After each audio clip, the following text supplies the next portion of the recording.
ఈరోజు నేను మీకు పరిచయం చేయబోయే ట్రాన్స్జెండర్ యొక్క లైఫ్ స్టైల్.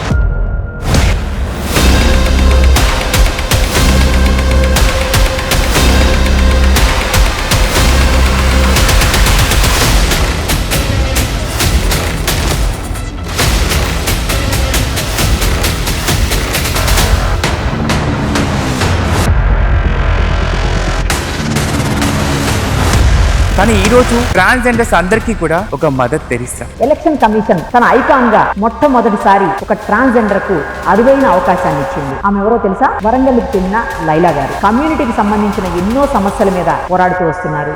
చట్టం మన చేతిలోకి తీసుకోకూడదు అనే ఒక ఉద్దేశంతోనే ఆగుతున్నాం తప్పితే. అత్తయ్య నమస్తే. అత్తయ్య నమస్తే. Pamparthi. So first of all happy birthday to you అత్తయ్య. Thank you so much. ఇది ఎన్నో బర్త్డే అత్తయ్య మీది? చెప్పకూడదు కదా. ఇక్కడ ఏది కూడా తప్పుగా అనుకోవద్దు.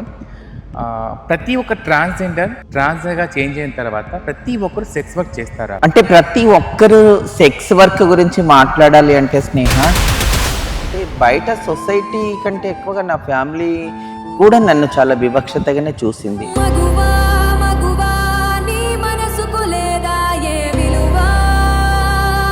కోపం చేసేవాడు, కొట్టిన సందర్భాలు కూడా ఉన్నాయి. చాలా సార్లు కొట్టేవారు.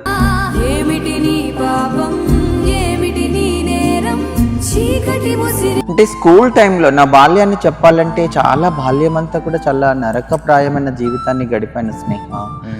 ఆ బాయ్స్ మధ్యలో నేను చాలా ఇబ్బందులు పడ్డాను. ఖచ్చితంగా నన్ను అంటే ఫిజికల్ హరాస్మెంట్ ఉండేది, నాకు మెంటల్గా హరాస్మెంట్ చేసేవాళ్ళు. అవన్నీ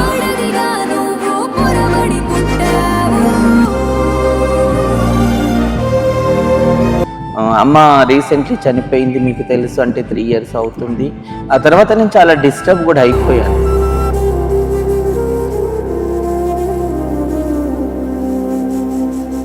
మామయ్య గారు వచ్చి మీకు ప్రపోజ్ చేశారు. అప్పుడు మీరు ఏమన్నా ప్రపోజ్ చేశారు మామయ్య అత్తయ్య గారికి? అంటే అంత తొందరగా నేను ప్రపోజ్ చేయాలి. దాదాపు 7 years తర్వాత ఐ లవ్ యూ అని చెప్పడం అప్పుడే అయింది. మ్యారేజ్ చేసుకోవడం కూడా అదే ఇయర్. మోజుకోద్దో ప్రేమ అని ఇప్పుడు తర్వాత మళ్ళీ నువ్వు బయటికి వెళ్ళిపోయినాక అప్పుడు అంటే ఇంత మీడియాలో అంత లేదు.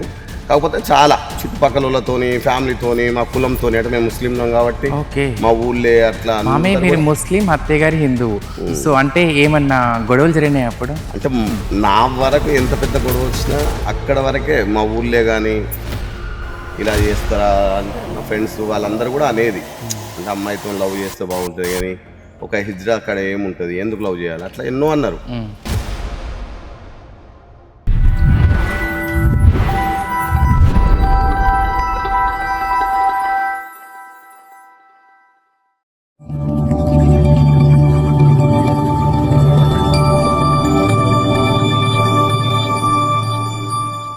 హలో, నేను మీ స్నేహ. ఒక అబ్బాయి నుంచి ఒక ట్రాన్స్జెండర్ గా చేంజ్ అవ్వాలి అంటే అటు కుటుంబం ఒప్పుకోదు, ఇటు సొసైటీ ఒప్పుకోదు. మరి ఎవరు ఒప్పుకుంటారు? ఈ సొసైటీలో ఒక ట్రాన్స్జెండర్ సక్సెస్ఫుల్ ట్రాన్స్జెండర్ గా ముందుకు వెళ్ళాలి అంటే దాని వెనక ఎన్నో కష్టాలు ఉంటాయి. కమ్యూనిటీతో కావచ్చు, ఇటు సొసైటీ కావచ్చు, మనతో ఉన్న మన ఫ్యామిలీ వాళ్ళు కావచ్చు. ఎప్పుడైతే ఒక ట్రాన్స్జెండర్ గా చేంజ్ అవుతామో మాతో ఉన్న బంధుత్వాలన్నీ కూడా దూరం అయిపోయి మా కమ్యూనిటీ మాకు తోడుగా ఉంటుందనే ఒక నమ్మకంతో భరోసా కలుగుతుంది. మరి అలాంటి భరోసా ఎవరిస్తారు? అలాంటి నమ్మకం ఎవరు కలిగిస్తారు? ఈ రోజు నేను మీకు పరిచయం చేయబోయే ట్రాన్స్జెండర్ యొక్క లైఫ్ స్టైల్. మొట్టమొదటిసారి ఒక అబ్బాయి నుంచి ఒక ట్రాన్స్జెండర్గా చేంజ్ అయిన తర్వాత తన జీవితంలో ఎన్నో కష్టాలు, ఎన్నో బాధలు, అటు కుటుంబం, ఇటు ఎన్నో రకాలుగా తను అనుభవించిన బాధలు, తన సక్సెస్కి కారణాలు. తను ఈరోజు ట్రాన్స్జెండర్స్ అందరికీ కూడా ఒక మదర్ తెరిసా అని చెప్పుకుంటున్నామంటే ఇది మామూలు విషయం కాదు. ఒక ట్రాన్స్జెండర్ మదర్ తెరిసా అంటున్నామంటే తన వెనక ఎన్నో బాధాకరమైన విషయాలు ఉంటాయి. కుటుంబం నుంచి కావచ్చు, తన పర్సనల్గా తను ఎన్నో బాధలు అనుభవించి ఉండొచ్చు. ఈరోజు మొట్టమొదటిసారి మన ఇట్స్ మీ స్నేహ ఛానల్లో ఒక లైఫ్ స్టోరీ మీ ముందుకు తీసుకురావడం కోసం ఒక గొప్ప ప్రయత్నం చేయడం జరిగింది. తను ఎవరు మీ అందరికీ కూడా పరిచయం చేస్తాను, పదండి. నమస్తే, నేను మీ లైలా. నేను నా జీవితంలో చాలామందికి తెలియని నిజాల గురించి ఈరోజు మాట్లాడాలనుకుంటున్నాను. అందరూ అనుకుంటున్నట్టుగా లైలా జీవితం గోల్డెన్ స్పూన్ కాదు. నేను పుట్టిన పుట్టుక వేరు, జీవిస్తున్న విధానం వేరు. అందరూ నన్ను అబ్బాయిగా పుట్టి అమ్మాయిగా మారి విలాసవంతమైన జీవితాన్ని గడుపుతుంది అనుకుంటున్నారు. మీరందరూ చూస్తున్న లైలా సంతోషం వెనకాల ఎన్ని కష్టమైన క్షణాలు గడిచాయో, రోజులు గడిచాయో మీ అందరికీ తెలియచేయాలనుకుంటున్నాను. నన్ను కన్న వాళ్ళను వదిలేసి, నేను ఉన్న ఊరును వదిలేసి దూరంగా నా కమ్యూనిటీతో కలిసి జీవిస్తున్నాను. ఈ జీవితం చాలా సంతోషము, చాలా కష్టము, చాలా దుఃఖము, చాలా హ్యాపీనెస్ని ఇచ్చింది. నా చదువు నాకు జ్ఞానాన్ని నేర్పింది. ఆ జ్ఞానం సొసైటీలో బ్రతకడం నేర్పింది.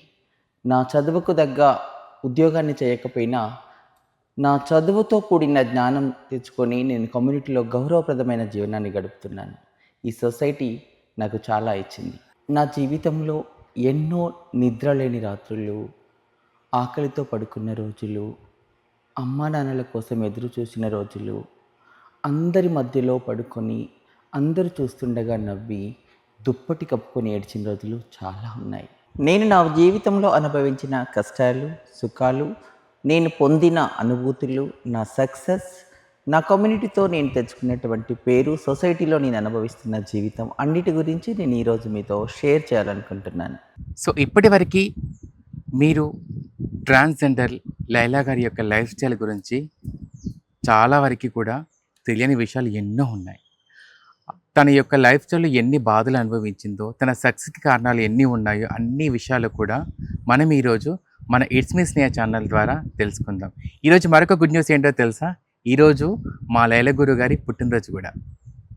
సో అత్తయ్య నమస్తే. అత్తయ్య నమస్తే. పాంపర్తి జితేరు. గురు దీవెన ఉంటే ఆ యొక్క శిశురాలు ఎంత ఎదిగానే ఎదుగుతుంది. మీ దీవెనలతో ఈరోజు ఈ స్థాయి దగ్గర రావడం జరిగింది. So first of all happy birthday to you అత్తయ్య. Thank you so much.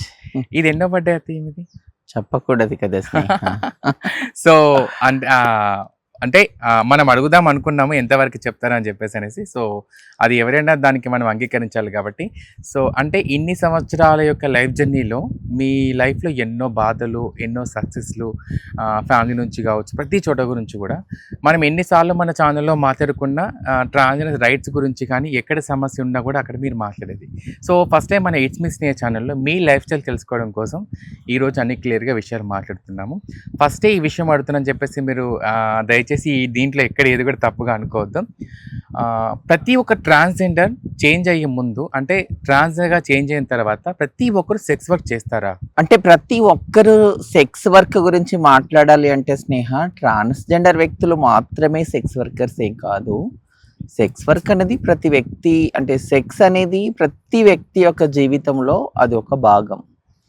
కాకపోతే మన ట్రాన్స్జెండర్ వ్యక్తులు అంటే ఏంటిది అంటే, మనము అంటే ఒకప్పుడుతో పోల్చి చూసుకుంటే అప్పుడు మన కమ్యూనిటీకి గుర్తింపు లేదు.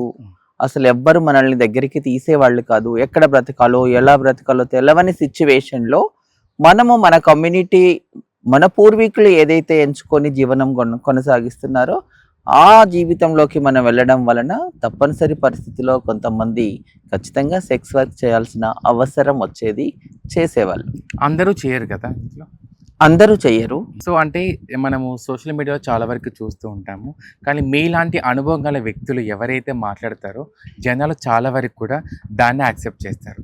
ఇప్పుడున్న జనరేషన్లో పిల్లలు వచ్చేసి ప్రతి ఒక్కరు కూడా ఏమని మాట్లాడతారంటే, మీరు సెక్స్ వర్క్ చేస్తారంట కదా, మీరు సెక్స్ వర్క్ చేస్తారంట కదా అని ఒక పదాన్ని మేము వచ్చే ముందు కంపల్సరీ సెక్స్ వర్క్ చేసే దీంట్లోకి వస్తాము అనేది నేను ఎక్కడో యాక్సెప్ట్ చేయలేదు. సో మీలాంటి పెద్దవాళ్ళతో ఈ విషయం క్లారిఫికేషన్, అంటే సొసైటీకి కొన్ని విషయాలు చాలా క్లారిఫికేషన్ ఉండాలి. ముఖ్యంగా మనకి ఫ్యామిలీ గురించి, ఫ్యామిలీలో మనకి యాక్సెప్టెన్సీ రావాలి అంటే వీళ్ళు ఏమనుకుంటారు, అబ్బా వీళ్ళు వెళ్ళి ఫస్ట్ సెక్స్ వర్క్ చేస్తారా, అయ్యో నా పిల్లలు ఇలాంటి లైఫ్ అనుభవించాలా, అలాని పంపించిన వాళ్ళు చాలా మంది ఉన్నారు. కాబట్టి ఈ యొక్క క్వశ్చన్ని చాలా మందికి అర్థమయ్యే విధంగా మీ నుంచి క్లారిఫికేషన్ కోసం అడగడం జరిగింది.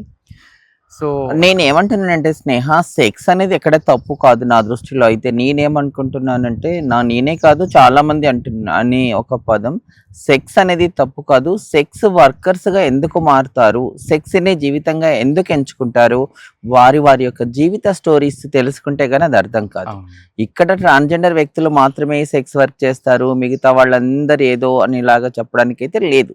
సెక్స్ వర్క్ అనేది మన కమ్యూనిటీలో ఒక జీవనోపాధిగా ఎంచుకొని ఉన్నప్పుడు తప్పనిసరి పరిస్థితులలో వేరే ఆల్టర్నేట్ ఏం లేని టైంలో ఖచ్చితంగా బ్రతకడం కోసం చేసేవాళ్ళు ఉన్నారు.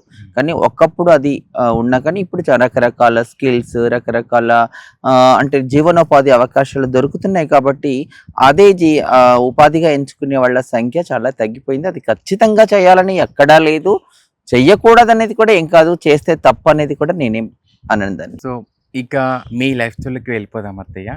మీ ఇంటర్వ్యూస్ నేను చాలా చూశాను. నేను మిమ్మల్ని ఇన్స్పైర్గా తీసుకుని యూజీ స్టేజ్ దాకా రావడం జరిగింది. ఒక లైలా గారు మన పేరు అనే ఒక పేరు అంటే మొదటి నుంచి ఇప్పుడు ఈ పేరు ఎలా వచ్చింది అసలు? స్నేహ, అందరూ అనుకుంటున్నట్టుగా, మీరు చూస్తున్నట్టుగా నా జీవితం గోల్డెన్ స్పూన్ కాదు. కొంతవరకు మీకు తెలిసి ఉండొచ్చు. అంటే మీరు ఎప్పుడైతే నాకు పరిచయం అయ్యారో, మీరు ఎప్పుడైతే నన్ను దగ్గరగా చూస్తున్నారో అప్పటి నుంచి మాత్రమే నీకు తెలుసు. కానీ నా జీవితంలో నేను చాలా కష్టాలు అనుభవిస్తూనే వచ్చాను. నేను చాలా బిలో మధ్యతరగతి కుటుంబంలో పుట్టిన వ్యక్తిని నేను.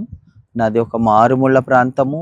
ఇప్పుడు మహబూబాబాద్ జిల్లాగా పిలువబడుతున్నట్టు ఒకప్పుడు ఉమ్మడి వరంగల్ జిల్లా, ఇప్పుడు మహబూబాబాద్ జిల్లాలో ఒక చిన్న విలేజ్ తాళ్ళపూసపల్లి అనే ఒక విలేజ్లో నేను పుట్టడం జరిగింది. అక్కడ ఈ ట్రాన్స్ కమ్యూనిటీ గురించి కానీ ఇంత తెలిసిన భావాలతో ఉన్నటువంటి విలేజ్ కాదు ఆ టైంలో. అక్కడ మా విలేజ్లో 7th క్లాస్ వరకు స్టడీ ఉండేది స్కూలు.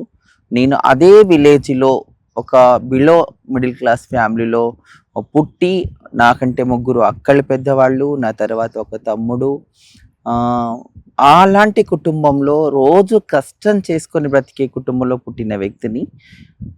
నా అదృష్టం ఏంటిది అంటే నా ఫ్యామిలీ అంత పూర్ ఫ్యామిలీ అయినప్పటికీ కూడా నన్ను స్కూల్కు పంపడం అనేది నా అదృష్టంగా నేను భావిస్తున్నాను. ఆ టైంలో మా విలేజ్లో మెయిన్లీ మా కాస్ట్లో, మా కులంలో స్కూలుకు పంపే వాళ్ళ సంఖ్య చాలా తక్కువ. కానీ మా పేరెంట్స్ నన్ను స్కూలుకు పంపించి నాకు మంచి జీవితాన్ని ఇచ్చారని నేను ఖచ్చితంగా అనుకుంటున్నాను. ఈ టైంలో నేను ఖచ్చితంగా, నా పేరెంట్స్ అయితే ఇప్పుడు నాతో లేరు, వారికి నేను ఖచ్చితంగా జీవితాంతం, ఈ జన్మ కాదు ఏ జన్మకైనా నేను వాళ్ళకి రుణపడే ఉంటానని నేనైతే అనుకుంటాను. నా ఊరును వదిలేసి వచ్చినప్పటికి కూడా నేను నా ఊరికి కూడా రుణపడి ఉంటాను. ఆ ఊరితో ఉన్న నా బంధాలు, ఆ అనుభూతులు అవన్నీ నేను ఇంకా ఇప్పటికీ మర్చిపోలేకపోతున్నాను. స్టార్టింగ్లో నేను చాలా ఫీల్ అయ్యేదాన్ని, నేను ఊరుకు బ్యాడ్ నేమ్ తీసుకొస్తున్నాను, నా ఫ్యామిలీకి బ్యాడ్ నేమ్ తీసుకొస్తున్నానని ఫీల్ అవుతూనే నేను బ్రతికాను. ఇప్పటికి కూడా ఫీల్ అవుతాను. అంటే నిజంగా నేను ఆ దురదృష్టం ఏంటి, ఇప్పటికీ నేను నా ఊరి మీద నుండి ప్రయాణం చేస్తాను కానీ ధైర్యంగా నేను ఆ ఊరిలో అడుగుపెట్టి నా ఊరి వాళ్ళతో కలిసి మాట్లాడేంతగా నా మనసు ఒప్పుకోవడం లేదు. అంటే ఆ కుటుంబంతోని, ఆ ఊరితోని, ఆ ఊళ్ళో ఉన్న వ్యక్తులతోని నా సంబంధాలు అలా గొప్పగా ఉండేవి ఆ టైంలో. ఇప్పుడు వారి ముందు వెళ్ళి ఎలా ముఖం చూయించాలని కొంచెం బాధపడుతున్న రోజులు ఉన్నాయి. కానీ నేను చాలా, మీరు అనుకుంటున్నట్టుగా హ్యాపీగా బతికొచ్చిన రోజుల కంటే కష్టాలతో బతికిన రోజులే ఎక్కువగా ఉన్నాయి. సో ఎంతమంది ఇప్పుడు ఫ్యామిలీ మెంబర్స్లో మనకు ఒక ట్రాన్స్గా చేంజ్ అయ్యే ముందు ఫస్ట్ ఇంట్లో ఉన్నప్పుడు వివక్షత ఎదురయ్యేది మనకు. కుటుంబంలో అలాంటి సమస్యలు ఏమైనా ఎదుర్కొన్నారా మీరు? తప్పకుండా అందరూ అన్ని కుటుంబాలలో ఉన్నట్టుగానే నేను నా కుటుంబంలో, అంటే నేను చెప్పాను కదా, ఆ విలేజ్లో అసలు ఈ ట్రాన్స్జెండర్ వ్యక్తులు అంటే ఎవరు, ఆ టైంలో హిజ్రాలు అనే వాళ్ళు, ఇంకా ఎవరో కొజ్జా అనే పదాలు ఉండేటి. అయినప్పటికీ కూడా మా విలేజ్లో అంత అవగాహన లేదు. కానీ నా నడక, నా మాటలు, నా ప్రవర్తన, నా ఆటలు అంతా కూడా ఒక అమ్మాయిని పోలి ఉండేది. కాబట్టి ఆ టైంలో ఎవరు నన్ను అంతగా, అంటే బయట సొసైటీ కంటే ఎక్కువగా నా ఫ్యామిలీ కూడా నన్ను చాలా వివక్షతగానే చూసింది. మెయిన్లీ మా ఫ్యామిలీలో మా నాన్న నన్ను ఎక్కువగా బెదిరించేవాడు. ఎందుకంటే మా నాన్న బెదిరించడానికి కారణం ఏంటంటే, అందరూ కూడా నీ కొడుకేంటి ఆడపిల్లలతో ఆటలాడుతున్నాడు, ఆడపిల్లలతో ఫ్రెండ్షిప్ చేస్తున్నాడు, ఆడపిల్లల్లాగా నడుస్తున్నాడు అని అంత ఒకలాగా ఏదో ఆడంగి అని అట్లా అందరూ అనడం వలన మా నాన్న అక్కడ కుల పెద్ద ఉండేది. అక్కడ కొన్ని పెద్ద మనిషిలాగా విలేజ్లో తిరిగేవాడు.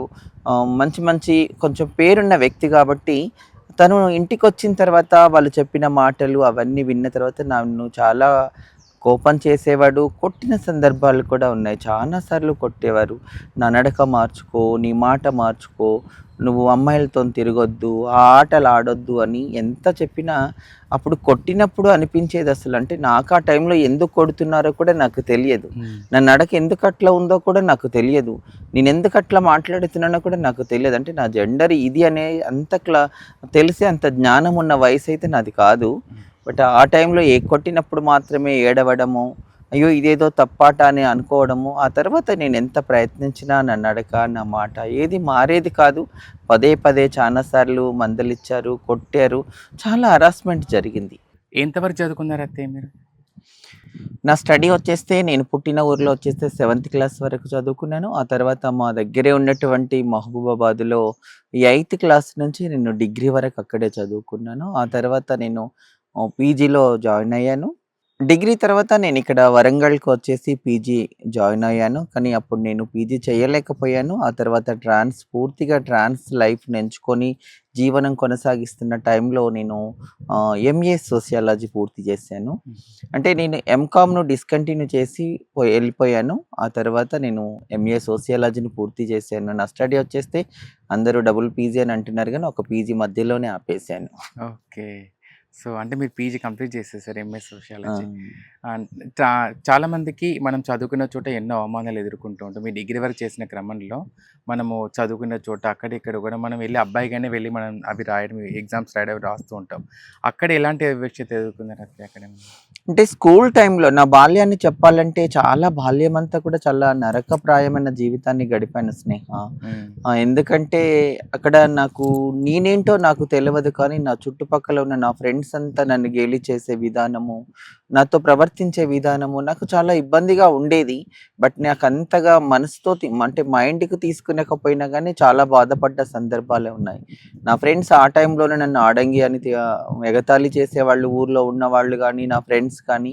ఆ తర్వాత నేను మహబూబాద్‌కి వచ్చిన తర్వాత మహబూబాద్‌లో కొంచెం పెద్ద పిల్లల మధ్యలో నన్ను అంటే చిన్నప్పుడు నేను చదువుకున్న టైంలో 7th వరకు నేను కో ఎడ్యుకేషన్ స్కూల్‌లోనే చదివాను.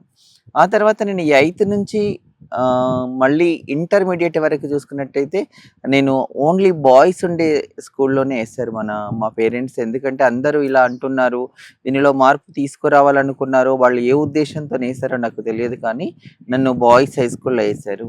ఆ బాయ్స్ మధ్యలో నేను చాలా ఇబ్బందులు పడ్డాను. ఖచ్చితంగా నన్ను అంటే ఫిజికల్ హరాస్మెంట్ ఉండేది. నాకు మెంటల్‌గా హరాస్మెంట్ చేసేవాళ్ళు. అవన్నీ అంటే వాటి విలువ అదేంది అని నాకు తెలవదు కానీ ఇప్పుడు నేను గుర్తుకు చేసుకుంటే చాలా బాధ అనిపిస్తుంది అసలు. వాళ్ళు ఫ్రెండ్స్ అని దగ్గరగా ఉన్నవాళ్ళు కూడా నన్ను హరాస్మెంట్ చేసేవాళ్ళు.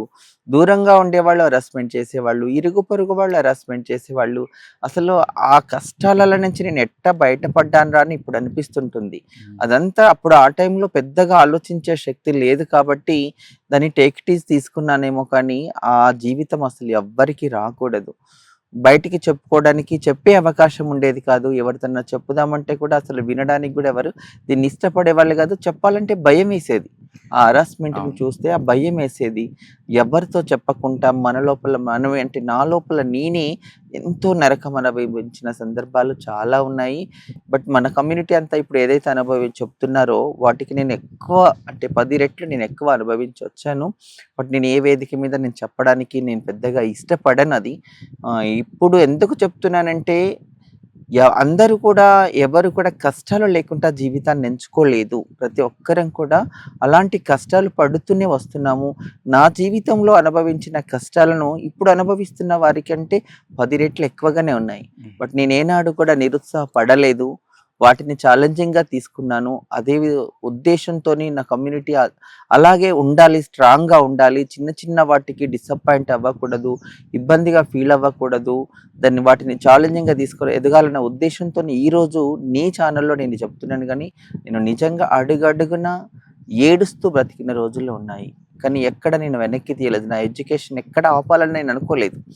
నా స్టూడెంట్స్, నా క్లాస్‌మేట్స్ నన్ను ఇబ్బంది పెట్టినా అది అక్కడి వరకే వదిలేసేది కానీ క్లాస్ రూమ్ ఎగ్గొట్టాలి, కాలేజ్‌కి వెళ్ళకుండా ఉండాలి అనేది నాకెప్పుడూ అనిపించలేదు. అయితే ఇప్పుడు అమ్మ, నాన్న గురించి చెప్పారు. ఇందాక నాన్నగారు దూరమయ్యారని చెప్పేసి అన్నారు. అమ్మ, నాన్నగారి గురించి మాతో షేర్ చేసుకుంటారా? హ్మ్. ఖచ్చితంగా. అంటే నా జీవితానికి ఈరోజు నేనిక్కడ ఎంత గొప్ప పేరు అందరూ అనుకుంటున్నట్టుగా ఏదో మంచి పేరు, మంచి హోదా ఉంది అనుకుంటున్నారు కానీ, ఈ హోదా, ఈ పేరు ఇవన్నీ రావడానికి నాకు నా ఫ్యామిలీ ఖచ్చితంగా సపోర్ట్ చేసింది. అందులో మా పేరెంట్స్ అనేవాళ్ళు నన్ను చాలా అర్థం చేసుకున్నారు. ఫస్ట్‌లో ఎప్పుడైతే నన్ను ఎంతగా ఇబ్బంది పెట్టారో, ఆ తర్వాత నేను ట్రాన్స్‌గా మారిన తర్వాత నేను ట్రాన్స్జెండర్ వ్యక్తి అని తెలిసిన తర్వాత నా ఫ్యామిలీ నాకు చాలా సపోర్ట్ చేశారు. వాళ్ళు చదువుకున్న వాళ్ళు కాదు, మా అమ్మ నాన్నకు అసలు చదువు లేదు, ఏదో సమాజంలో ఒక విలేజ్లో మారుమూల ప్రాంతంలో పుట్టిన వాళ్ళు, ఈ సమాజం గురించి కూడా పెద్దగా తెలియదు. అయినప్పటికీ నన్ను ఎప్పుడు కూడా నువ్వేంది, నువ్వు ఇలా ఏంటి అనేది నన్ను ఎప్పుడు కూడా ప్రశ్నించి నన్ను దూరంగా పెట్టలేదు. నేను ఎప్పుడు కుటుంబానికి దూరంగా ఉండలేదు. కొద్ది రోజులు నాకు నేనుగా భయపడి, నేను ఊర్లో వాళ్ళకి భయపడి, నేను నా ఫ్యామిలీకి దూరంగా ఉండి ఢిల్లీలో బ్రతికిన రోజులు ఉన్నాయి. కానీ నన్ను నా కుటుంబం ఎన్నడూ కూడా రావద్దు అనలేదు. అలాంటి ఒక గొప్ప జీవితాన్ని ఇచ్చి నన్ను ఇంత అంటే ఒక సమాజంలో అంత అంటే ఎట్లా బ్రతకాలి, ఎవరితో ఎలా ఉండాలి, ఈ విలువలతో కూడిన జీవితం ఏంటిది అనేది నేను మా పేరెంట్స్, మా అమ్మ నాన్న నుంచే నేర్చుకున్నాను. ఖచ్చితంగా వాళ్ళు ఇచ్చిన ఈ జన్మ, వాళ్ళు నేర్పించినటువంటి ఈ సంస్కారం, వాళ్ళు చెప్పించినటువంటి ఈ విద్య, వీటన్నిటితోనే నేను సొసైటీలో ఈరోజు ఈ స్థాయిలో మీ ముందుకు మన మధ్యలో తిరగలుగుతున్నానంటే దానికి ఖచ్చితంగా మా అమ్మ నాన్ననే. వాళ్ళు లేకపోతే నాకు అసలు ఈ జీవితం ఇంత గొప్పగా ఉండేది కాదో ఏమో. ఈరోజు వాళ్ళు లేకపోవడం నాకు దురదృష్టకరం. అంటే చాలా రోజులు ఎప్పటికీ గుర్తొస్తుంటారు. ఇప్పుడు కూడా అమ్మ నాన్న గుర్తొస్తే నాకు ఏడుపు వస్తుంటుంది. చాలా సందర్భాల్లో నాకు అమ్మతో ఎక్కువ అటాచ్మెంట్, నాన్నతో చాలా తక్కువగా ఉండేది. బట్ అమ్మ రీసెంట్లీ చనిపోయింది, మీకు తెలుసు. అంటే 3 years అవుతుంది. ఆ తర్వాత నేను చాలా డిస్టర్బ్ కూడా అయిపోయాను. అతే మీరు ఏ ఏజ్లో ట్రాన్స్గా చేంజ్ అయ్యారు? అంటే నేను మొత్తం టోటల్‌గా ట్రాన్స్ కమ్యూనిటీగా లైఫ్ లీడ్ చేసింది అడుగుతున్నావా?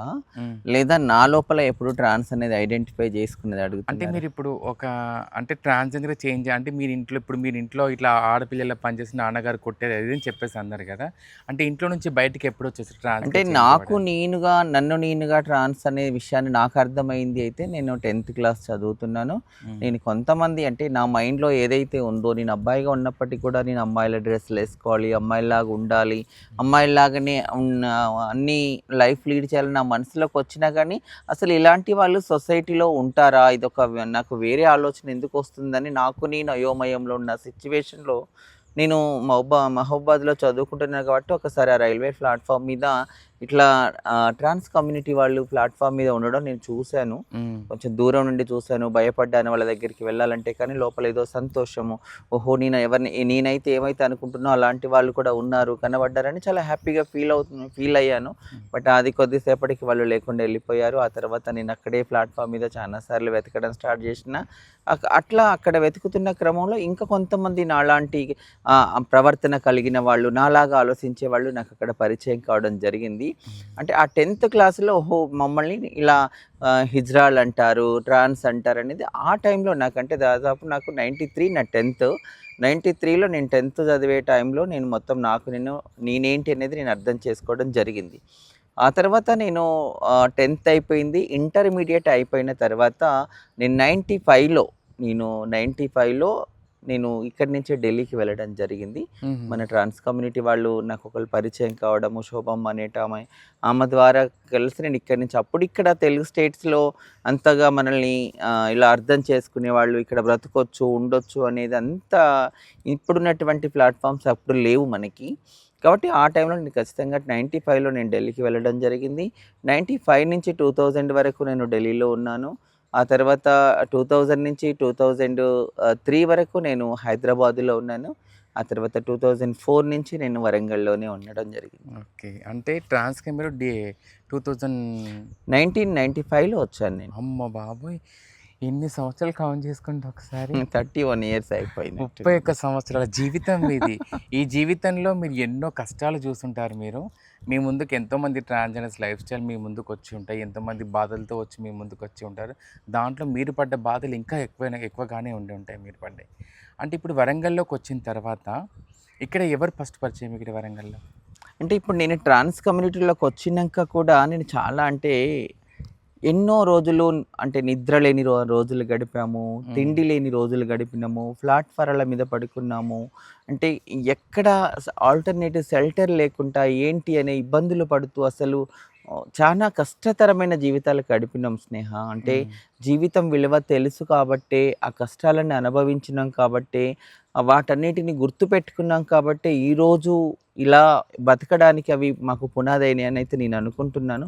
కష్టాలు ఎప్పుడు కూడా మనిషికి ఒక మెట్టు అంటే బ్రతకడం నేర్పిస్తాయి అంటారు కదా! అట్లాంటి కష్టాల నుంచి వచ్చినాం కాబట్టి, వాటి విలువలు తెలుసు కాబట్టి, ఆ విలువలు తెలుసుకొని మెదలడం, బతకడం నేర్చుకున్నాం కాబట్టి ఈరోజు ఇక్కడ ఉన్నాము. ఆహ్, అంటే వరంగల్‌కు రావడానికి ముందు అంటే ఎవరైతే నేను ఢిల్లీ వెళ్ళినప్పుడు నాకు పరిచయమైన మా గురువుగారు గౌతమి గారున్నారో, తనొచ్చేసి ఇక్కడ వరంగల్‌లో ఉంటున్నదండి. ఓకే. అప్పుడు వరంగల్‌లో ఢిల్లీ నుంచి వచ్చేసి వరంగల్‌లో ఉంటున్నది కాబట్టి, నేను మళ్ళీ కూడా తన దగ్గరికే ఇక్కడ వరంగల్‌లో తన దగ్గరికే రావడం జరిగింది. తన దగ్గర తను మాకు గురువు అన్నట్టక్కడ. మంచి చెడు నేను తన దగ్గరే ఉండేది. తనతోనే లైఫ్ లీడ్ చేశాను. అది కూడా నాకు ఇప్పుడు నేను చెప్పాను కదా! నాకు పేరెంట్స్ నన్ను అర్థం చేసుకొని నాకు ఈ లైఫ్ ఇయ్యడం ఎంత గొప్ప వరమో, నాకు అలాంటి గురువు దొరకడం కూడా నాకు గొప్ప వరంగా భావిస్తాను. ఎందుకంటే గౌతమి గారు కూడా చదువుకున్న వ్యక్తి, అర్థం చేసుకోగలిగే వ్యక్తి. నాకు పూర్తి స్వేచ్ఛనిచ్చారు. అంటే నాకు మొదటి నుంచి కూడా మీరిప్పుడు చూస్తున్నారు కదా! లైలా అనగానే నాకు మొదటి నుంచి కూడా ప్రశ్నించే తత్వము, ఏదైనా కనబడితే దానిని అంత ఈజీగా ఎవరు చెప్పినా నమ్మకుండా నేను దాన్ని మరీ విశ్లేషించడము, మన హక్కులు అంటే చదువుకున్నాం కాబట్టి మొదటి నుంచి ఆ తత్వంతో ఉండేవాళ్ళము. అది నేను నా స్వేచ్ఛగా నాకు బయటపడడానికి, బయట పెట్టడానికి నేను ఇంత మీడియా ముందొచ్చి మాట్లాడడానికి గానీ, ఆ టైంలో ఉన్న ఆ సిస్టంలో ఉన్నటువంటి రిస్ట్రిక్షన్స్ అన్ని దాటేసి నేను రావడానికి మా గురువుగారే నాకు సపోర్ట్ చేశారు. ఆ టైంలో నేను చేపట్టి మా గురువుగారు చాలా మాటలు పడ్డారు. నేను పడ్డాను. మా కమ్యూనిటీలోనే నన్ను చాలామంది ఎన్నో మాటలు అన్నారు. వెలివేసినట్టుగా మాట్లాడారు.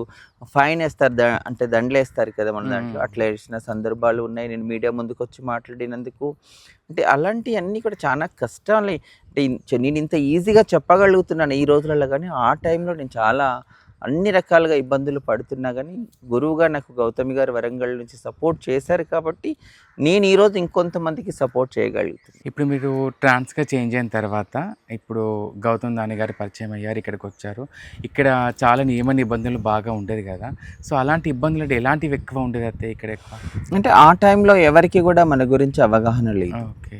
అంటే ఈవెన్ మేము ఉండాలనుకుంటే ఇల్లు కూడా కిరాయికి ఇచ్చే సిచ్యువేషన్ కాదు అది.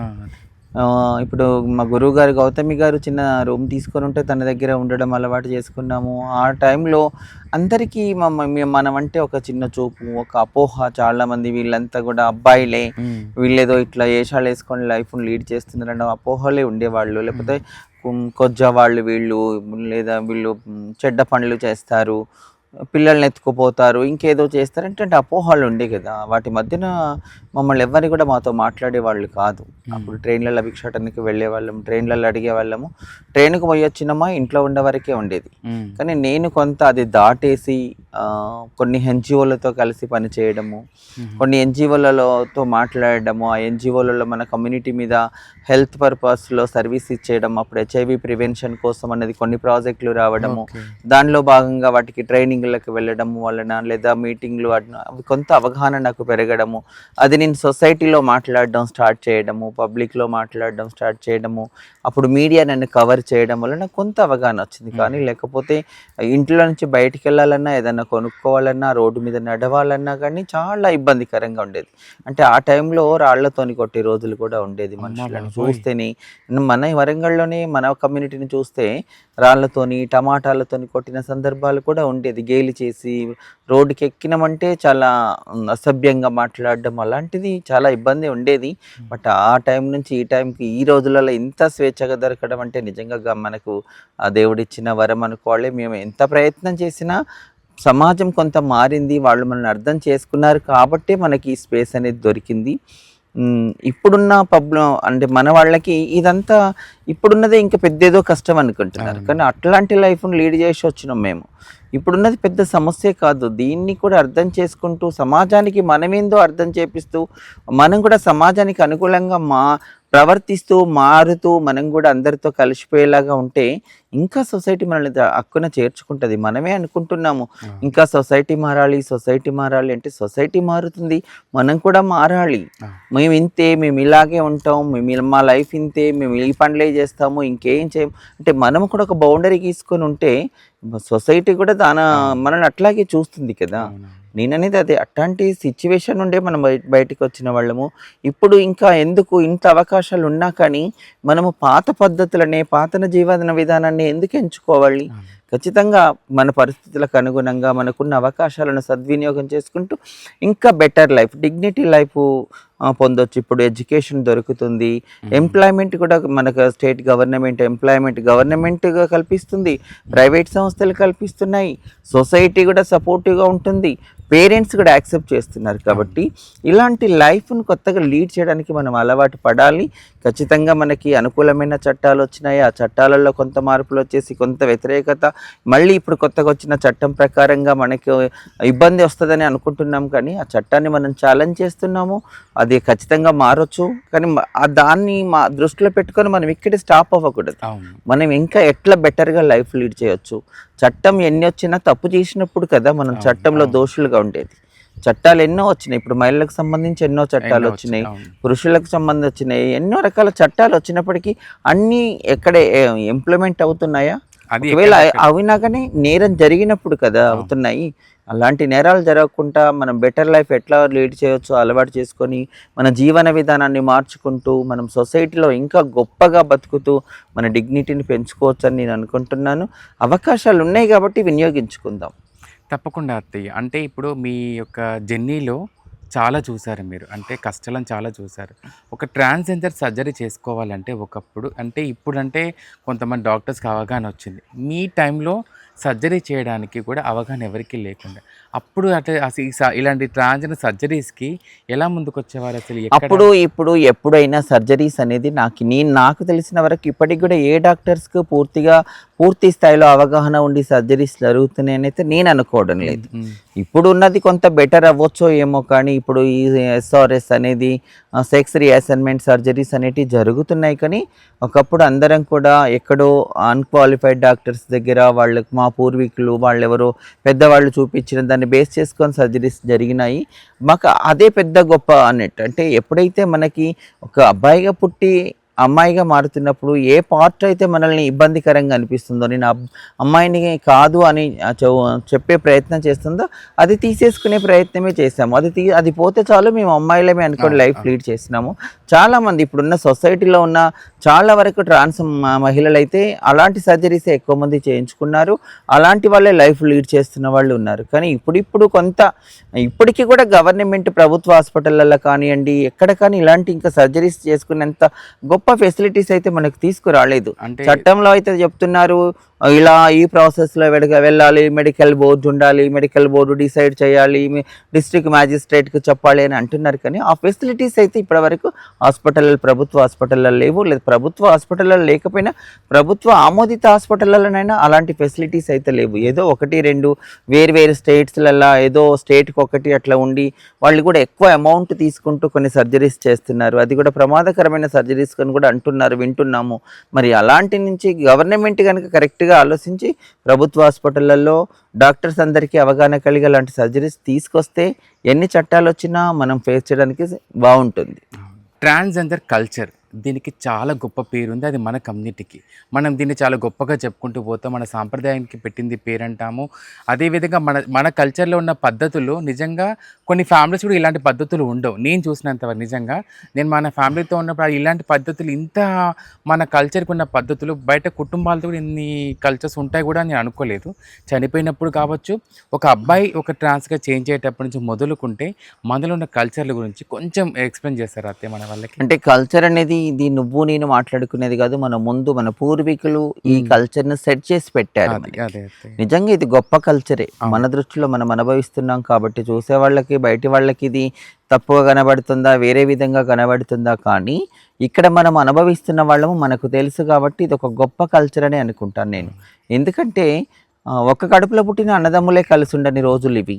అయినా సరే మన ఒక ఊరు వాళ్ళం కాదు, ఒక ఏరియా కాదు, ఒక బ్లడ్ కాదు, ఒక అంటే రకరకాల వ్యక్తులము రకరకాల ప్రాంతాల నుంచి వచ్చి ఒకే కాడ ఇంత కలిసికట్టుగా ఒకే యూనిటీగా బ్రతకగలుగుతున్నామంటే అది మన కల్చర్కు ఉన్నటువంటి గొప్పతనమే.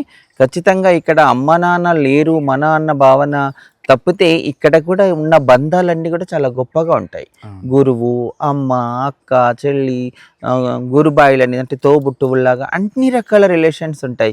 ఒక మేల్ రిలేషన్స్ తప్పితే ఇక్కడ ఫిమేల్కి ఉండవలసిన అన్ని రిలేషన్స్ ఉంటాయి. ఆ రిలేషన్స్ బయట ఉన్న వాళ్ళకంటే ఇక్కడ చాలా స్ట్రాంగ్గా ఉంటాయి, బాధ్యతాయుతంగా ఉంటాయి. ఇక్కడ అన్ని బాధ్యతగా తీసుకుంటారు. నువ్వు అన్నప్పుడు చనిపోవడం నువ్వు మంచిగా ఉన్నప్పుడే కాదు, ఇక్కడ కష్టాలలో ఉన్నప్పుడు చనిపోయినప్పుడు కూడా అదే బంధాలు అంత గొప్పగా ఉంటాయి. పేరెంట్స్ కూడా చేయలేని సర్వీసెస్ మనకి ఇక్కడ కమ్యూనిటీలో గురువులు చేస్తారు, మన తోటి కమ్యూనిటీ చేస్తారు. కాబట్టి ఇది నిజంగా కల్చర్కి ఉన్న గొప్పతనము. ఈ కల్చర్ మన ముందు నుంచి మన పూర్వీకులు ఎప్పటి నుంచి ఏ రకంగా ఇది చేశారో కానీ దీనికి ఎన్ని రకాలుగా చెప్పుకున్నా చాలా తక్కువనే. సమాజం దృష్టిలో ఇది అనుభవించరు కాబట్టి ఇది ఒక వింత కల్చర్ అనుకుంటారు. మన పండుగలు, మన సంబరాలన్నీ నిజంగా ఎంతగా సంబరంగా చేసుకుంటాం మనము. ఒక్కొక్క ఈవెంట్ చేస్తే కొన్ని వేల మందిని కలుసుకుంటాము, కొన్ని వేల మందిని కొన్ని రోజుల వరకు కలిసి ఉంటాము. ఎలాంటి డిస్కషన్స్ పెట్టుకోము మనం. ఇప్పుడు చట్టాలు వచ్చినాక చిన్న చిన్న వాటికి రోడ్డు ఎక్కడాలు, పోలీస్ స్టేషన్లో వెళ్ళి కేసులు పెట్టుకోవడాలు, ఏదో ఇబ్బందికరమైన పరిస్థితులు ఇప్పుడు తెచ్చుకుంటున్నాం. కానీ ఒకప్పుడు ఎంత పెద్దదైనా మన మధ్యలో కూర్చొని మనమే మాట్లాడుకొని మనమే పరిష్కరించుకునే వాళ్ళం. అంటే అది ఏది కూడా పెద్దగా అది అయ్యేది కాదు. అంతా కూడా మనకి కల్చర్ నేర్పిన గొప్పతనం. ఈ కల్చర్లో మెదులుతున్నాం కాబట్టి సొసైటీలో ఇంకా గొప్పగా మెదలగలుగుతుంది. ఇప్పుడు రీసెంట్గా నేను సోషల్ మీడియాలో ఒక వీడియో చూడడం జరిగింది. అయితే అది మీ అకౌంట్లోనే మీరు మన ఫ్యామిలీలో అమ్మాయికి పెళ్లి చేయడం జరిగింది, మన అన్నయ్య వాళ్ళ ఫ్యామిలీ పిల్లలకి.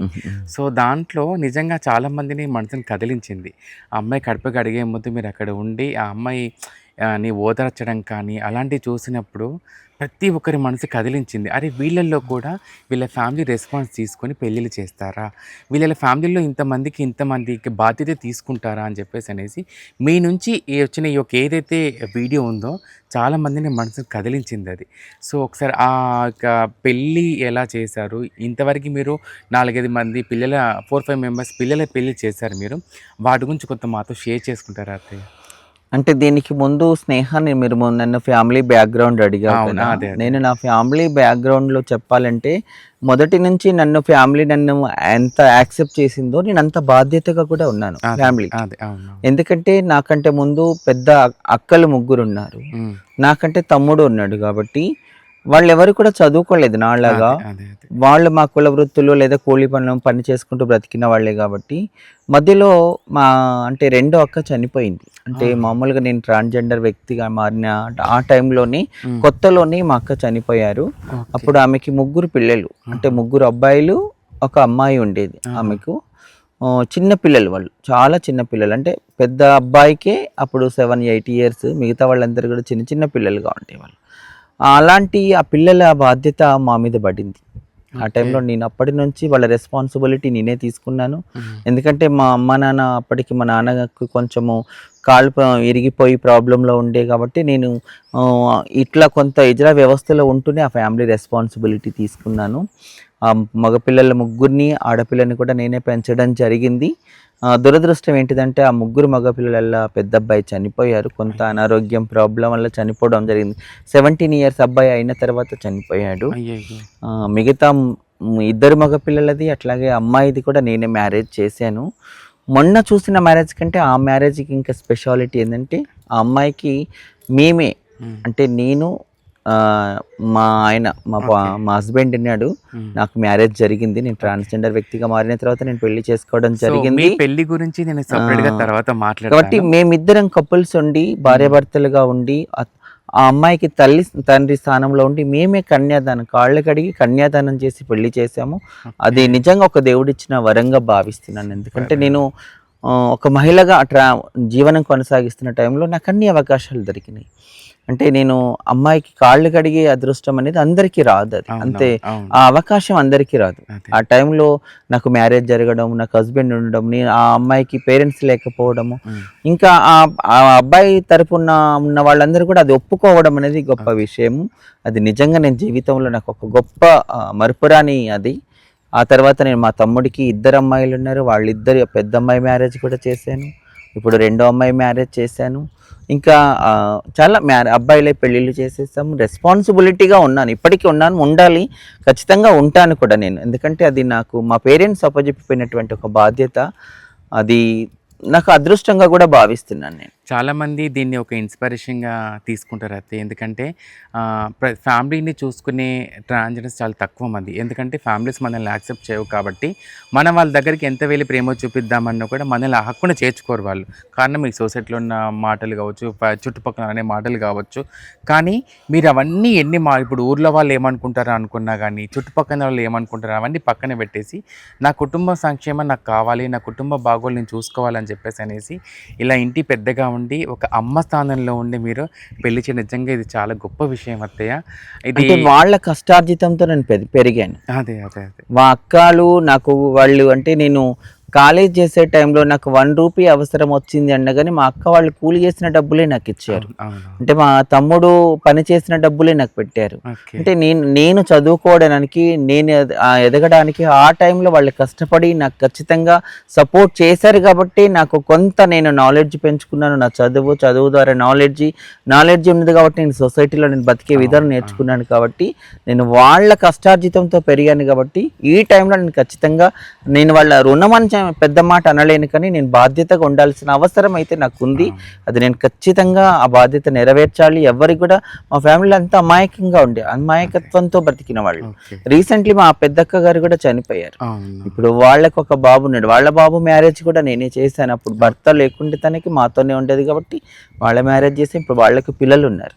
అంటే నేను ఈ టైంలో వాళ్ళని వదిలేయడం కరెక్ట్ కాదు కాబట్టి నేను ఖచ్చితంగా దేవుడు నాకు ఎంత శక్తినిస్తే అంత మేరకు నేను ఖచ్చితంగా వాళ్ళ రెస్పాన్సిబిలిటీ తీసుకుంటాను. నా సాధ్యమైన సపోర్ట్ చేస్తాను.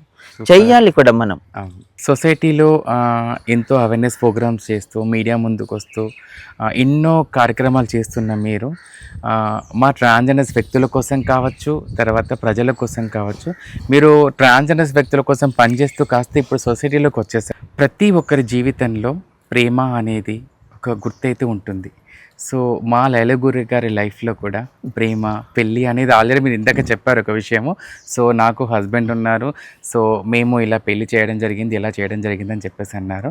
సో మీ యొక్క పెళ్ళి యొక్క జీవితం గురించి మాతో షేర్ చేసుకోవాలనుకుంటున్నాము. సో మీకు ఇష్టమైతే మామయ్య గారిని పిలుస్తారా ఇక్కడికి? అంటే నాకేం పెద్ద అభ్యంతరం లేదు స్నేహ. నేను ఎప్పుడు కూడా మన కమ్యూనిటీని కూడా నేను ఏ పని చేసినా కొంత ఇష్టంతో, కొంత కమ్యూనిటీ సొసైటీకి మా కమ్యూనిటీకి ఉపయోగపడాలనే ఉద్దేశంతో చేసినవి చాలా ఉన్నాయి. ఇప్పుడు నాకు కూడా నా లైఫ్లో నా పెళ్ళి ఏంది, నా ప్రేమ ఏంది అనేది అందరికీ తెలిసిన పుస్తకం, అందరికి కూడా తెలుసు కాబట్టి ఖచ్చితంగా తనని పిలవచ్చు, అభ్యంతరం ఏం లేదు. థ్యాంక్ యూ సో మచ్ అయితే మీరు పర్మిషన్ ఇచ్చినందుకు. సో ఇంతవరకు అంటే మీరు పెళ్లి వీడియోలో బయటకు వచ్చారు. సో ఫస్ట్ టైం మన ఇట్స్ మీ స్నేహ ఛానల్లో మీ ఇద్దరు ముందుకు రావడం అనేది, అంటే సోషల్ మీడియాలో అంటే ఇన్స్టాగ్రామ్లో వచ్చారు మీరిద్దరు, కానీ యూట్యూబ్లో రావడం అయితే ఇదే మొదటిసారి అని చెప్పి నేను అనుకుంటున్నాను. మేము ఎప్పుడు కూడా ఇష్టపడం అంత ఏదో పెద్దగా చెప్పుకోవాలి, అందరి ముందుకు వచ్చి మాదేదో గొప్ప అని చెప్పుకోవడం అనేది నిజంగా ఎప్పుడు ఉండదు. ఎన్నోసార్లు మన వాలంటైన్స్ డే అప్పుడు చాలా యూట్యూబ్ వాళ్ళు కూడా అడిగారు, ఎంతోమంది అడిగినప్పటికీ కూడా మేము ఎప్పుడు కూడా స్పెసిఫిక్గా ఇంటర్వ్యూ ఇవ్వాలి, మాదేదో చెప్పుకోవాలి అనుకోలేదు. బట్ ఈ రోజు మీరు అడుగుతున్నారు కాబట్టి నీకు ఆల్రెడీ తెలిసిన స్టోరీనే కాబట్టి first of all thank you so much మీరు పర్మిషన్ ఇచ్చినందుకు. మరి ఇంకెందుకు ఆలస్యం, సో ఈరోజు మా మామయ్య గారితో, మా అత్తయ్య గారితో వారి యొక్క ప్రేమ ప్రయాణం, అదేవిధంగా వీళ్ళ పెళ్లిపెట్టి ఎలా ఎక్కారు అండ్ వీళ్ళ లైఫ్ స్టైల్ గురించి కొంతవరకు మనం తెలుసుకుందాము. సో ఫ్రెండ్స్, మొత్తానికి ఈరోజు మా అత్తయ్య గారు అంటే మా లైలగురు గారు ఈరోజు మా మామయ్య గారితో నాకు తెలిసి మన ఇట్స్ మీ స్నేహ ఛానల్లో ఫస్ట్ టైం వీళ్ళ ఇంటర్వ్యూ అయితే అంటే తెలుసుకుంటున్నాం వీళ్ళ లైఫ్ స్టైల్ గురించి. అండ్ మామయ్య నమస్తే. సో అత్తయ్య thank you so much. First of all నేను రిక్వెస్ట్ చేశాను మిమ్మల్ని అడగగానే మామయ్య గారిని కూడా ఈరోజు మన ఛానల్కి పరిచయం చేసినందుకు. అండ్ మీ ఇద్దరి యొక్క లైఫ్ స్టైల్ చాలామందికి ఆదర్శం. ఇది మీ ఇద్దరి అంటే లైఫ్ స్టైల్లో పరిచయాలు కొన్ని ఉంటాయి కదా, అంటే మీ ఇద్దరి పరిచయం ఎప్పుడైంది అత్తయ్య? అంటే స్నేహ, ఇప్పుడు నేను చెప్పాను కదా, నేను ఒక సిబిఓ స్టార్ట్ చేశాను. నేను సోషల్ వర్క్లోకి వచ్చిన టైంలోనే తను కూడా ఒక ఎన్జిఓలో ఎంప్లాయీగా ఉండేది. ఆ ఎన్జిఓలో ఎంప్లాయీగా ఉన్న టైంలో కొన్ని ట్రైనింగ్ ప్రోగ్రామ్స్ కాడ పోయినప్పుడు తను నన్ను చూశాడంట. నాకు అంతగా తెలియదు. ఆ తర్వాత మాకు ఒక ఫ్రెండ్ లాగా పరిచయం అవ్వడం జరిగింది. తర్వాత మాట్లాడడం అలాంటివి జరిగింది. అది 2005 ఆ టైంలో మేము పరిచయం అవ్వడం జరిగింది అన్నట్టు. ఓకే. సో అంటే అప్పుడు పరిచయం చేసుకున్నారు, మామయ్య గారు వచ్చి మీకు ప్రపోజ్ చేశారు. అప్పుడు మీరు ఏమన్నా ప్రపోజ్ చేశారు మామయ్య అత్తయ్య గారికి? అంటే అంత తొందరగా నేను ప్రపోజ్ చేయాలి దాదాపు 7 ఇయర్స్ తర్వాత.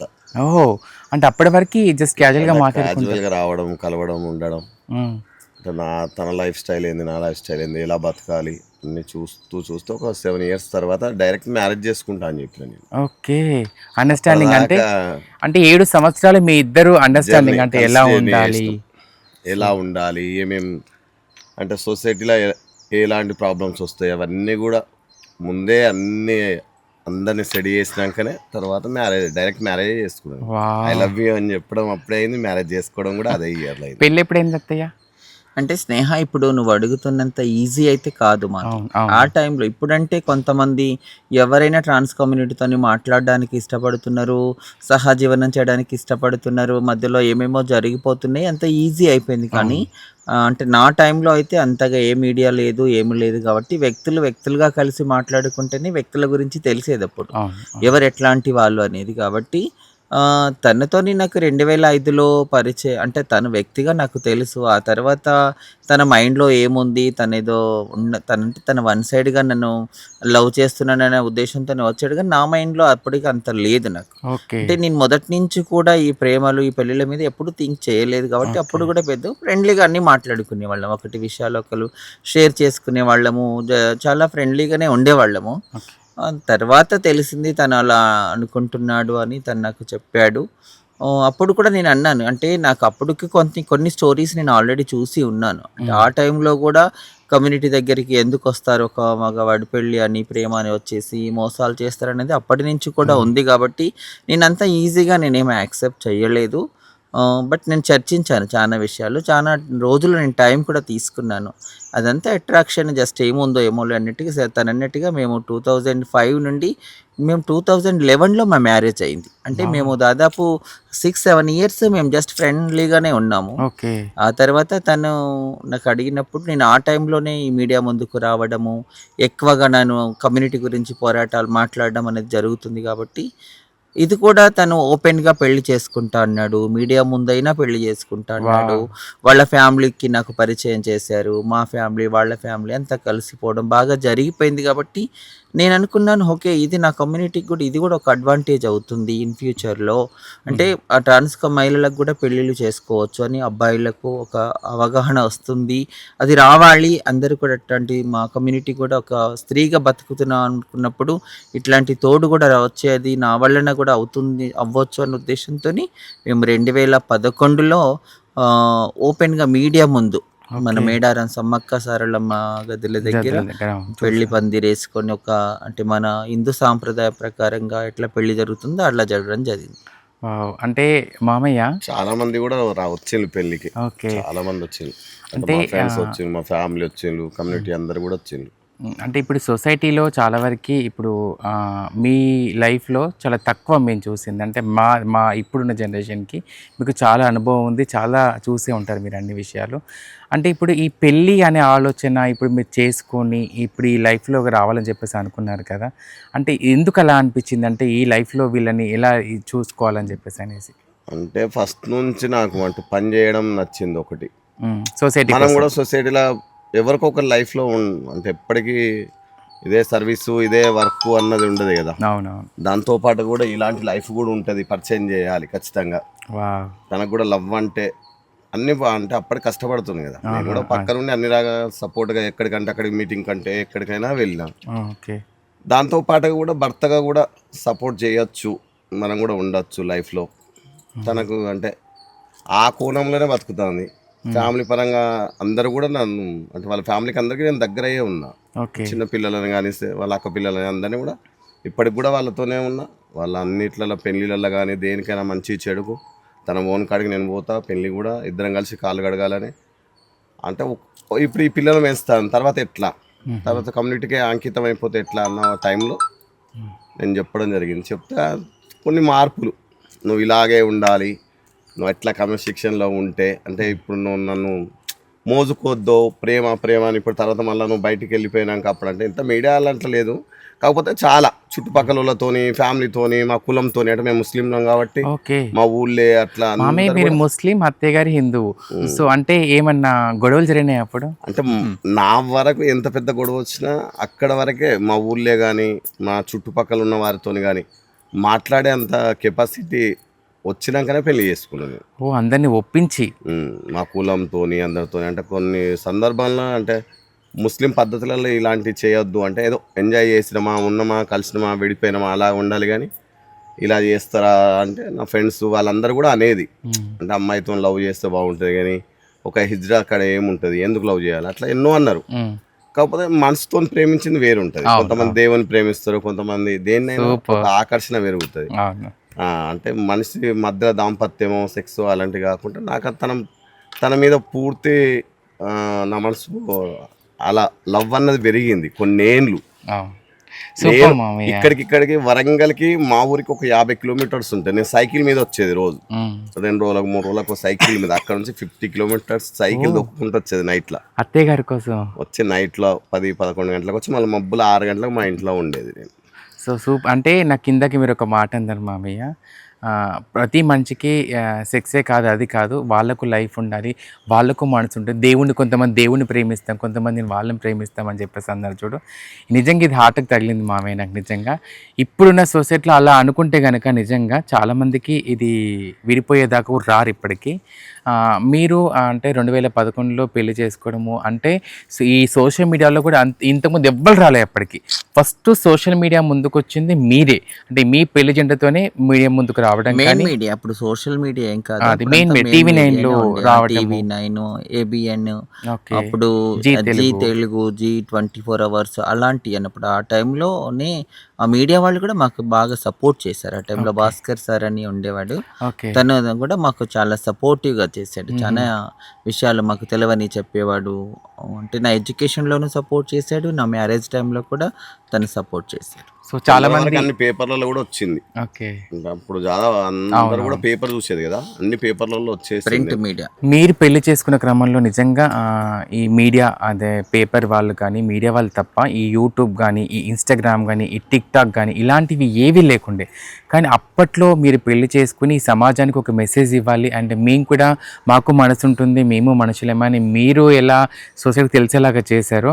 అంటే మామయ్య లాంటి వ్యక్తి అంటే నిజంగా తను చెప్పిన మాటలు మనసుని చూస్తున్న చాలా మందికి కూడా అరే ఇది కదా మనం ఆలోచించాల్సింది, ఇదే కాదు కదా అని చెప్పేసి అనుకునే విధంగా అందరికి ఒక మెసేజ్ అయితే పాస్ చేశాడు మామయ్య. నిజంగా ఫస్ట్ హ్యాట్స్ ఆఫ్ మామయ్య. అండ్ మీరిద్దరు కలిసి పెళ్లి చేయడం కానీ అత్తయ్య వాళ్ళ ఫ్యామిలీతో అండ్ మీరు ఇంటి పెద్దగా ఉండి పెళ్ళిళ్ళు చేయడం కానీ అవి కానీ ఇందాక మాట్లాడి మీతో కూడా మీ గురించి కూడా షేర్ చేశారు మీడియా ఇందాక వీడియోలో.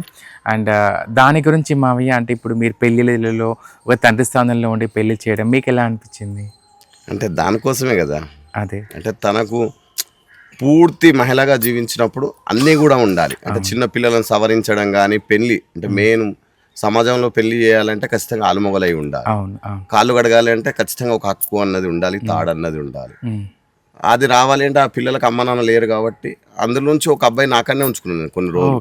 తర్వాత ఇక ఇప్పుడు అమ్మాయి ఉంది, అమ్మాయికి పెళ్లి చేయాలంటే ఖచ్చితంగా మా ఇద్దరి మధ్యలో పెళ్లి జరగాలి. మళ్ళీ నాది నిజమైన ప్రేమ. నేను ఒక 50 కిలోమీటర్లు వారానికి ఒకసారి సైకిల్ వేసుకొని వచ్చేది. అంటే అప్పుడు ఇంత బస్ సౌకర్యం ఇవన్నీ ఉండకపోయింది. మా ఊరికి 7 అయిందంటే బస్సు ఉండదు హుస్నాబాద్కి. అందుకోసం సైకిల్ వేసుకొని నేను అక్కడ 7కి బయలుదేరేది, 9-9:30కి ఇక్కడికి వరంగల్కి వచ్చేది. మళ్ళీ మబ్బులు 6 గంటలకు బయలుదేరి మళ్ళీ వెళ్ళిపోయేది. అంటే నిజంగా ప్రేమించిన వారికి అవన్నీ అడ్డంకులు పెద్దగా అనిపించాయి. ఆ పిల్లలకు అందరికి కూడా భవిష్యత్తు ఉండాలి కాబట్టి మేమిద్దరం కలిసి ఒక నిర్ణయం తీసుకోవాలంటే చాలా కండిషన్లు, ఇట్లా ఉండాలి, ఇలా ఉండాలి, అలా ఉండాలంటే అవన్నీ అంటే నాకు కండిషన్ ఏంటిది అంటే చాలా మంది ఫెయిల్యూర్ స్టోరీస్ నేను అప్పటికి కూడా చూసి ఉన్నాను. అంటే 2011 అప్పటికి కూడా చాలా అంటే నాకంటే పెద్దవాళ్ళే. నేను అప్పటికి కొన్ని స్టోరీస్ నేను ఢిల్లీలో ఉన్నప్పుడు చూశాను, నేను హైదరాబాద్లో ఉన్నప్పుడు చూశాను. అప్పటికి నేను ఉన్న కాడ కూడా కొన్ని స్టోరీ వరంగల్లో కూడా నేను ఆల్రెడీ చూస్తున్నాను ఆ టైంలో.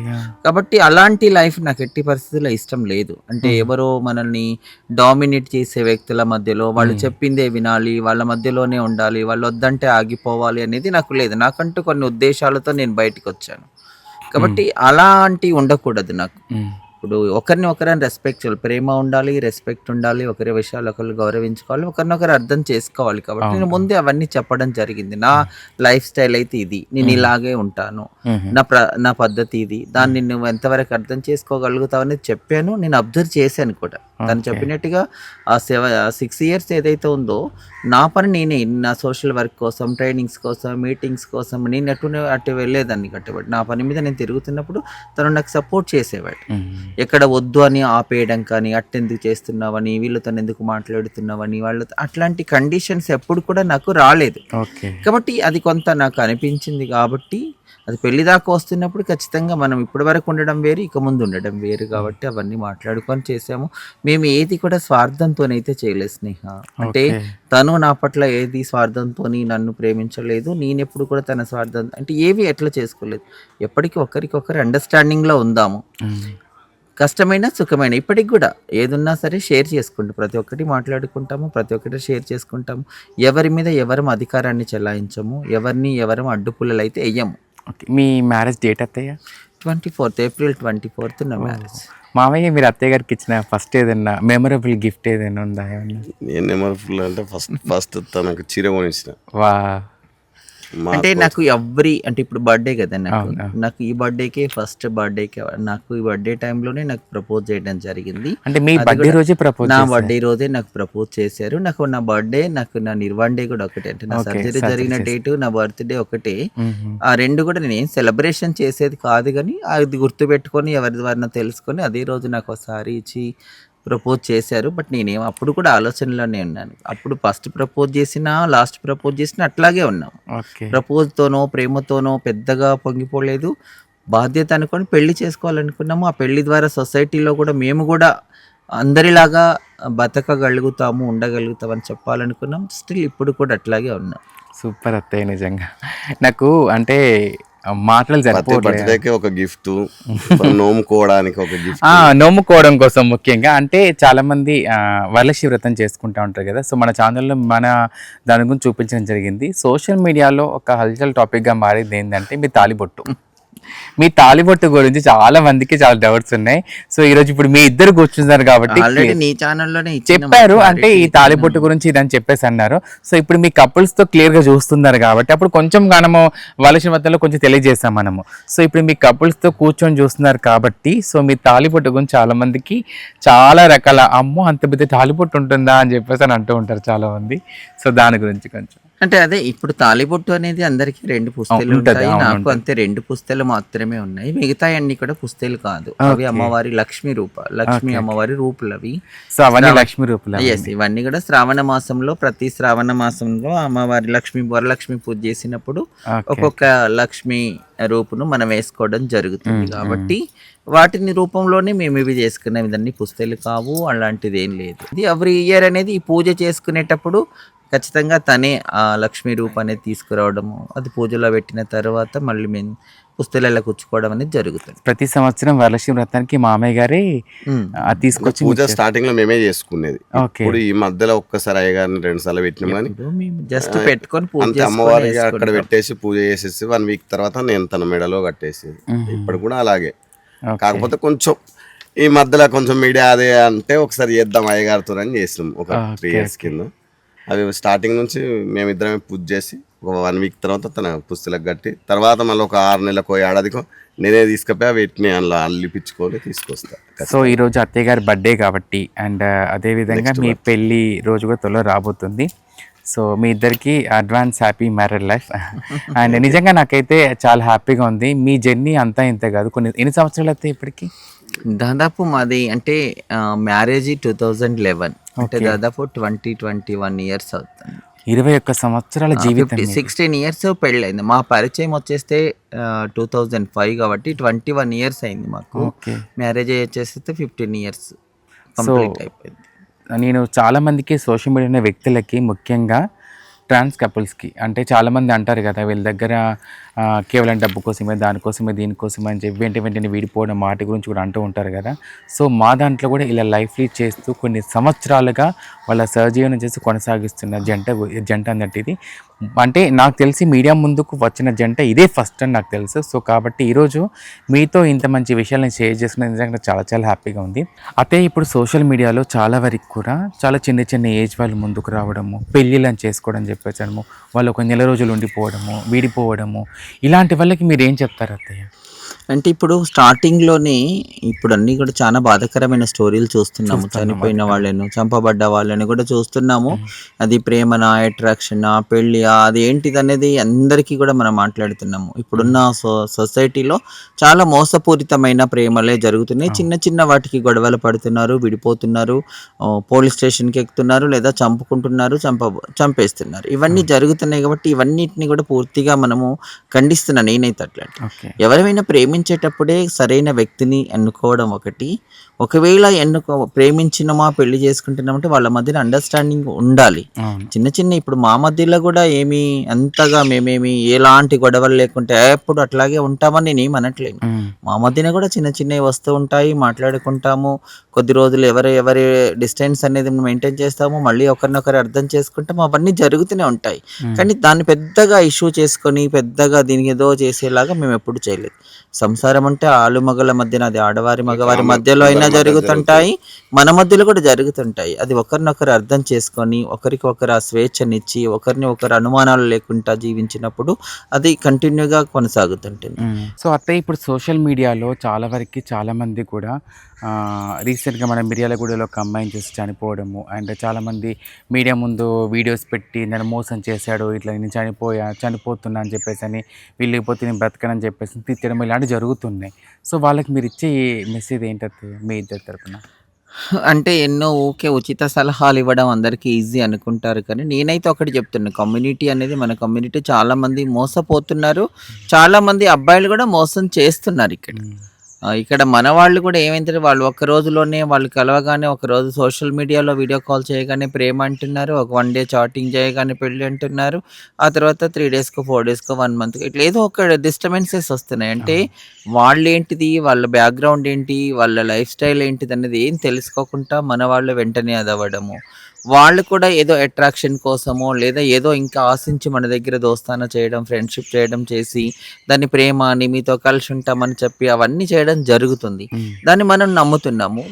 కొద్ది రోజులు గడవగానే అది డిస్టర్బెన్స్ అవ్వడంతో రకరకాలుగా ఇబ్బందులు పడి ఆత్మహత్యలు చేసుకుంటున్నారు, లేదా ఇట్లా చాలామంది వీడియోలు పెట్టి ఏడుస్తూ ఇబ్బందులు పడుతున్నారు. నేనైతే అదొకటే అంటున్నాను, తొందరపడి ఒకరిని వ్యక్తిని నమ్మొద్దు. ఈ రోజులలో మనల్ని అంతగా ఇష్టపడి ప్రేమించే వాళ్ళు కొన్ని సంవత్సరాలైనా మన కోసం ఎదురు చూస్తారు. కొన్ని రోజులు వాళ్ళతో కలిసి తిరిగిన తర్వాత నిజంగానే వాళ్ళు ఏంటని అర్థం చేసుకున్నాక అప్పుడు ప్రేమనా, పెళ్ళినా, ఇంకేంటిది అనేది చేస్తే బాగుంటుంది. కానీ మనం కూడా ఏదో డబ్బు ఉంది అని డబ్బు ఆశ చూపెట్టడము, లేదా వాళ్ళు డబ్బు కోసమే మన కాడికి రావడము, మనము మన వైపు నుంచి ఆలోచించుకోవాలి. వాళ్ళకు కూడా మోసాలు చేయకుండా, అంటే మనకు అమ్మాయిలం కాదని తెలుసు, మనకి పిల్లలు పుట్టారని తెలుసు, మనల్ని పెళ్లి చేసుకుంటే సొసైటీ ఏమనుకో, అవన్నీ కూడా తెలిసే మళ్ళీ ఎందుకు రావాలి ఇప్పుడు?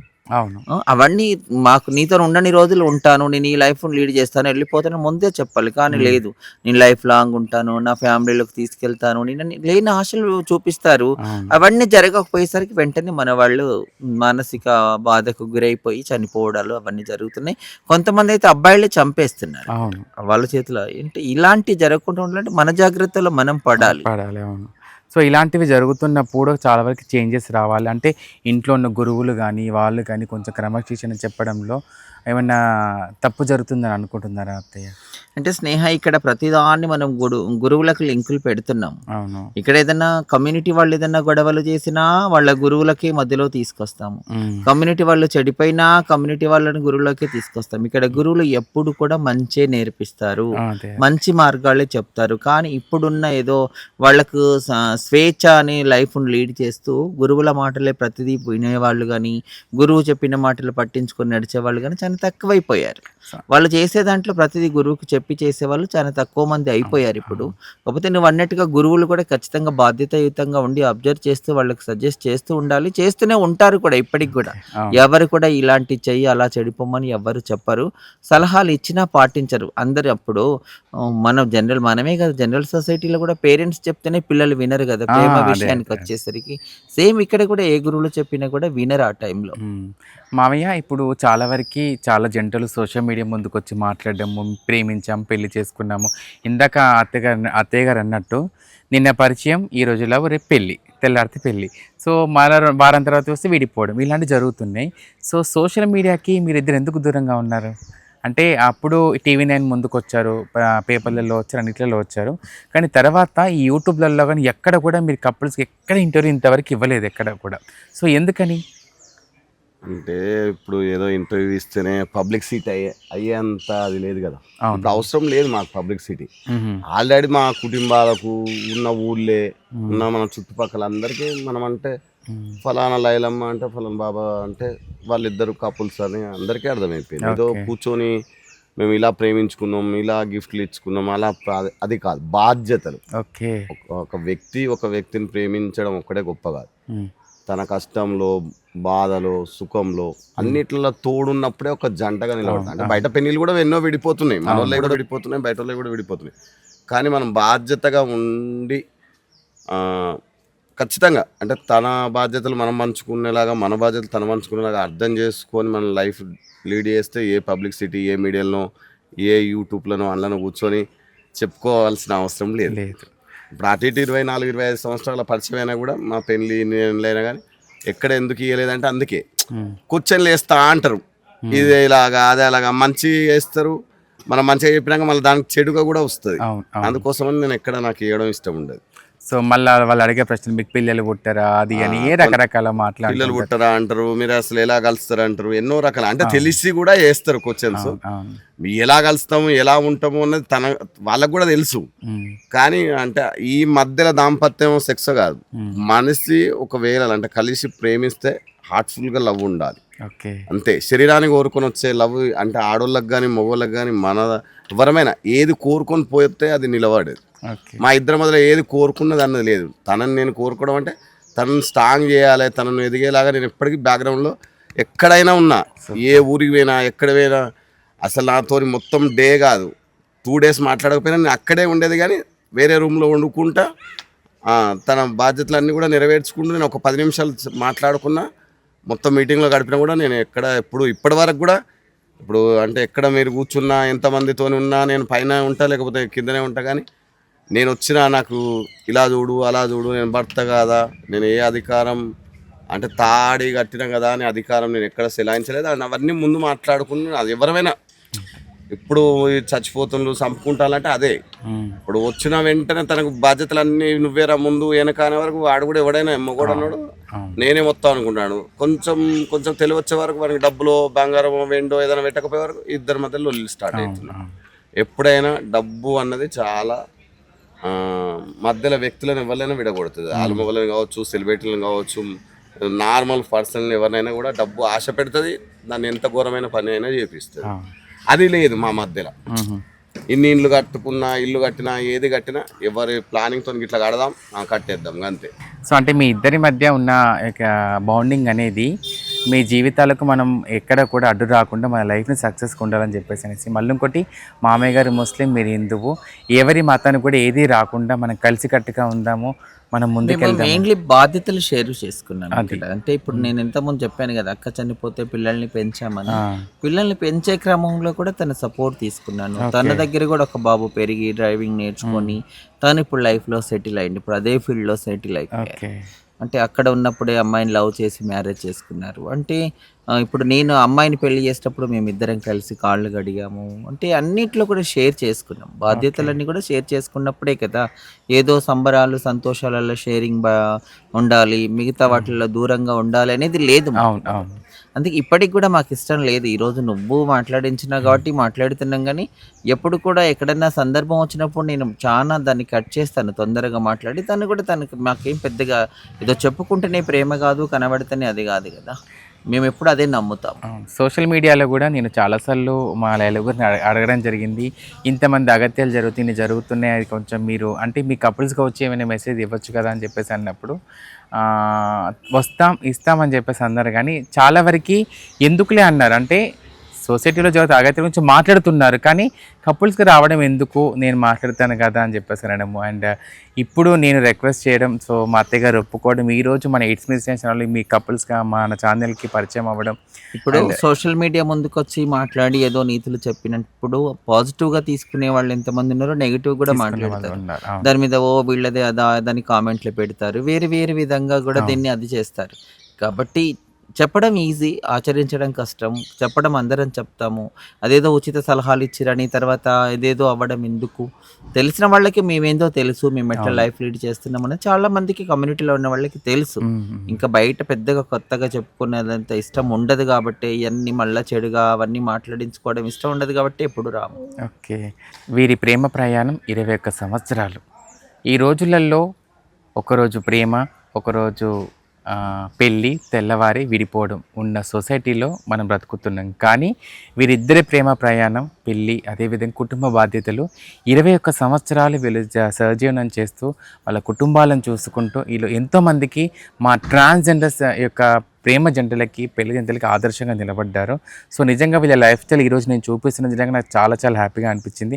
అందుకే నేను లేట్గా వచ్చి లేటెస్ట్గా ఉండాలని చెప్పేసి అంటారు కదా, మా లైలా గురు గారు అంటే మా లెజెండరీ అండ్ మా లైలా గురు గారితో ఈరోజు మా మామయ్య గారితో వారి యొక్క లైఫ్ స్టైల్ విషయాలు, అంటే వారి యొక్క ప్రేమ ప్రయాణం గురించి కావచ్చు, వారి యొక్క బాధ్యతల గురించి కావచ్చు, నిజంగా నేను చాలా ఇంటర్వ్యూస్ చేశాను. కానీ ఎక్కడ కూడా వాళ్ళ లవ్ స్టోరీ నాకు వీళ్ళని చూసినప్పుడు నాకు అవి కాదు అడగాల్సింది, బాధ్యత, ప్రేమ అసలు ఏంటి, అసలు వీళ్ళ యొక్క ప్రయాణం గురించి తెలుసుకున్నప్పుడు నిజంగా వారు చెప్తున్న మాటలు నా మనసుని కదిలించినాయి.